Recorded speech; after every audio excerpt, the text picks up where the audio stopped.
Hi friends. Movie రివ్యూలోకెళ్ళే ముందు మీకొక ముఖ్యమైన విషయం చెప్పాలి. అదేంటంటే చూస్తున్నారు గదా! ఈ కామెంట్.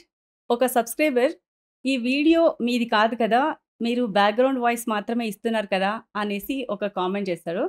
సో, ఇదే కాదు ఇలా నాకు చాలా కామెంట్స్ వచ్చాయి. చాలా సార్లు కూడా ఎవరైనా కూడా ఈ "ఈ వీడియో కావాలి బ్రో, ఈ మూవీ లింక్ కావాలి బ్రో" అని చెప్పేసి నాకు కామెంట్ చేస్తూ ఉంటారు. సో, వీడియో పెట్టినందుకు థాంక్స్ బ్రో అని కూడా పెడుతూ ఉంటారు. కానీ ఎక్కడ కూడా ఎవరు సిస్టర్ అని ఎప్పుడు మెన్షన్ చేయలేదు. ఎందుకంటే వాళ్ళందరికీ కూడా ఛానెల్ ఇది ఒక అమ్మాయిదని కానీ, లేదంటే ఇది నాదనే విషయం అంటే నేను ఒక వ్యక్తిని ఉన్నానని కానీ ఎవరికీ తెలీదు. సో, ఇదే కాకుండా నాకు తెలిసిన వాళ్ళు కూడా చాలామంది తెలిసిన వాళ్ళు, మా రిలేటివ్స్, ఫ్రెండ్స్ ఎవరైనా సరే ఫోను చేసి "ఈ ఛానెల్ నీది కాదు కదా! నువ్వు జస్ట్ దాంట్లో బ్యాక్‌గ్రౌండ్ వాయిస్ మాత్రమే ఇస్తున్నావు కదా! వర్క్ చేస్తున్నావు కదా!" అనేసి అడుగుతూ ఉంటారు. సో, నేను చాలా మందికి చెప్పాను. కానీ అందరికీ కామెంట్‌లో రిప్లై ఇచ్చి కానీ, లేదంటే ప్రతి ఒక్కరికి ఫోను చేసి కానీ, నేను ఇది నా ఛానల్ అని చెప్పలేను. కాబట్టి నా ఛానల్‌లో నేనే కనిపించి వీడియోస్ చేస్తే వాళ్ళందరికీ అర్థమవుతుంది అని నేను ఈ నిర్ణయం తీసుకున్నా. సో, ఇక మీదట మూవీ రివ్యూస్‌లో నేనే కనిపించి వీడియోస్ చేస్తాను. సో, అలా అయినా వీళ్ళందరికీ అండ్ చూసే మీ అందరికీ కూడా ఈ ఛానల్ నాది అని అర్థమవుతుందనేది నా ఆలోచన. ఛానల్ పెట్టి కూడా 3 ఇయర్స్ అయింది. 3 ఇయర్స్ నుంచి కూడా నేనొక్కదాన్నే ఈ ఛానల్ కోసం వర్క్ చేస్తున్నాను. ఈ ఆగస్ట్‌తో 3 ఇయర్స్ కంప్లీట్ అయింది. అయినా నేను 3 ఇయర్స్ నుంచి కష్టపడి ఇంత వర్క్ చేస్తున్నా గూడా ఎవరికీ కూడా ఇది నా ఛానల్ అని తెలీదు. నేను ఇంత కష్టపడి పనిచేసినప్పుడు నాకు ఫలితం లేకపోయినా పర్లేదు కానీ, కనీసం ఇది నాది అనే గుర్తింపు లేదు. అది నాకు చాలా బాధ కలిగించింది. సో, అందుకనే నేను ఈ నిర్ణయం తీసుకున్నా. ఇక మీదట నేనే కనిపించి వీడియోస్ చేస్తాను, రివ్యూస్ చెప్తాను. మామూలు ఎక్స్‌ప్లనేషన్ వీడియోస్‌లో మాత్రం నేను బ్యాక్‌గ్రౌండ్‌లో ఉండి వాయిస్ ఇస్తాను. సో, ఈ 3 ఇయర్స్ నుంచి నా ఛానల్‌కి సపోర్ట్ చేసి ఇక్కడి దాకా తీసుకొచ్చిన నా సబ్‌స్క్రైబర్స్ అందరికీ గూడా చాలా థాంక్స్.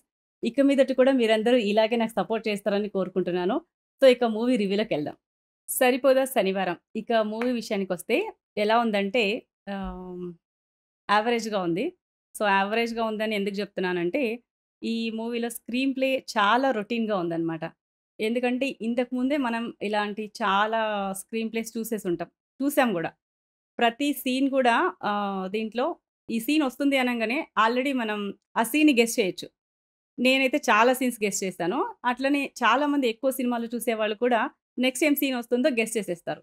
సో, అట్లా ఉంది అనమాట ఈ స్క్రీన్ ప్లే. రొటీన్‌గా ఉంది. దీంట్లో కొత్తదనం స్క్రీన్ ప్లేలో కొత్తదనం ఏమి చూపించలేదు వీళ్ళు. ఒక్క లైన్ తప్ప. ఆ స్టోరీలో ఉన్న ఒక లైనే కొత్తగా ఉంది. అది వేరే ఏ సినిమాలో కూడా లేదు. అది చెప్పుకోదగ్గ విషయం. స్టోరీ ఆ లైను. కానీ మిగతాదైతే స్క్రీన్ ప్లే అంతా చాలా రొటీన్‌గా ఉంది. ప్రతి సీన్ గూడా నెక్స్ట్ ఏమొస్తుందో తెలిసిపోతుంది. సినిమా మధ్యలో కానీ, లేకపోతే ఎండింగ్‌లో కానీ ఏదైనా సరే మనం గెస్ చేయొచ్చు. ఇప్పుడు ఇంటర్వెల్ వస్తుందని గెస్ చేసుకోవచ్చు. ఆ తర్వాత సీన్ ఏమొస్తుందో గెస్ చేసుకోవచ్చు. క్లైమాక్స్ ఏమొస్తుందో గూడా మనం గెస్ చేసేస్తాం. సినిమాలు బాగా చూసేవాళ్ళైతే. సో, ఇదనమాట. ఇక స్టోరీ లైన్ విషయానికొస్తే ఇంటర్వెల్ సీన్‌ని స్టార్టింగ్‌లో చూపించారు. ఆ తర్వాత ఆహ్, ఒక ఒకరి తర్వాత ఒకరి క్యారెక్టర్‌ని ఇంట్రొడ్యూస్ చేసినారు. సో, హీరో ఫ్యామిలీని, ఆ తర్వాత విలన్ని, హీరోయిన్‌ని అలా ఒక్కొక్క క్యారెక్టర్ అన్నీ ఇంట్రొడ్యూస్ చేస్తారు. అలాగే దీంట్లో ఒక సోకులపాలెం అనే ఒక ప్రాంతం ఉంటుంది. ఒక ఏరియా. ఆ ఏరియాలో కొంతమంది ఆహ్, ప్రజలుంటారు. సో, వాళ్ళందరూ చాలా భయస్థులు. చాలా భయంతో ఉంటారు. ఎందుకంటే ఇందులో విలన్ క్యారెక్టరు రాక్షసుడు లాంటి క్యారెక్టర్ అనమాట. సో, అందుకని అతను వీళ్ళని అనవసరంగా కొట్టి, హింసించి, భయభ్రాంతులకు గురి చేస్తూ ఉంటాడు. సో, హీరో వీళ్ళకి ఈ సోకులపాలెం ప్రాంత ప్రజలని వాళ్ళలో ధైర్యం నింపాలని ప్రయత్నం చేస్తుంటాడు. ఇంటర్వెల్ తర్వాత దాగుడు మూతలు అనే ఒక సీక్వెన్స్ ఉంటుంది. అందులో ఏం లేదు. కానీ వాళ్ళు స్టోరీని అటు తిప్పి, ఇటు తిప్పి డ్రామాటిక్‌గా క్రియేట్ చేయాలని ప్రయత్నం చేసినారు గానీ అది వర్కౌట్ కాలేదు. సో, తర్వాత ఇంకా ముగింపనే ఒక సీక్వెన్స్ ఉంటది. అది అక్కడితో స్టోరీని ఎండ్ చేసే లైన్ అనమాట. ఇక దీంట్లో హ్మ్, క్యారెక్టర్స్ విషయానికొస్తే 'నాని' గారు చాలా బాగా యాక్ట్ చేస్తారు. ఎప్పటిలాగానే నేచురల్‌గా.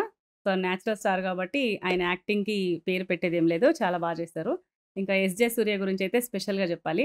ఆయన సీన్స్ వచ్చినప్పుడల్లా అయితే నాకు చాలా థ్రిల్లింగ్ అనిపిచ్చింది. అంటే యాక్టింగ్ పీక్స్ అనమాట. విలన్‌గా రాక్షసుడి క్యారెక్టర్‌లో అయితే నిజంగా పండిపోయిందని చెప్పాలి. చాలా చాలా బావుంది. ఒరిజినల్‌గానే నిజంగానే నాకు చాలా బాగా అనిపిచ్చింది. ప్రతి సీన్ గూడా బాగా యాక్ట్ జేసినారు.